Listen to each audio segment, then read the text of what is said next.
আমাদেরকে খুঁজে বের করতে হবে কাবিলার বাবাকে। শুধু কাবিলার বাবাকে খুঁজলেই হবে না, কাবিলার বাবার সাথে যেই মেয়েটা আছে ওইটাকেও খুঁজে বের কর। দুইটাকে মারতে হবে, দুইটাকে মেরে ফেলতে হবে। ভাই মেলা বছর তো ইয়ে গেছে। আরে আমিও সেটাই বলছি, অনেক বছর হয়ে গেছে। আর তোর বাবা জীবিত থাকলেও হয়তো বুড়া হয়ে গেছে, গায়ে শক্তি মুক্তি নেই। আমার কাছেও সেটাই মনে হচ্ছে। কাবিলার দাদার বাবা মনে হচ্ছে বুড়ো হয়ে গেছে, শক্তি মুক্তি নেই। যেটাই হোক ওকে খুঁজে বার কর। হ ভাই, শক্তি মুক্তি নাই, দুটা ঘুষি দিলে মরে যাবে বুঝছো। হ্যাঁ, দুইটা ঘুষি দিলেই মরে যাবে, কিন্তু খুঁজে তো বের করতে হবে ভাই। এত বড় লস এন্টোস শহর, এই শহরের মধ্যে কোথায় খুঁজে বের করবো তোর বাবাকে?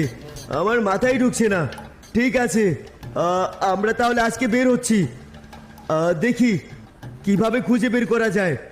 ভাই মোর কাছে মোর ভাইয়ের ছবি আছে বুঝছো, মোর মায়ে আমার দেখাইছে, ওই ঘরে থেকে মুই আনছি। আরে কি বলছিস? তাহলে তো সেই ছবি দিয়ে তোর বাবাকে খুব সহজে খুঁজে বের করে ফেলা যাবে।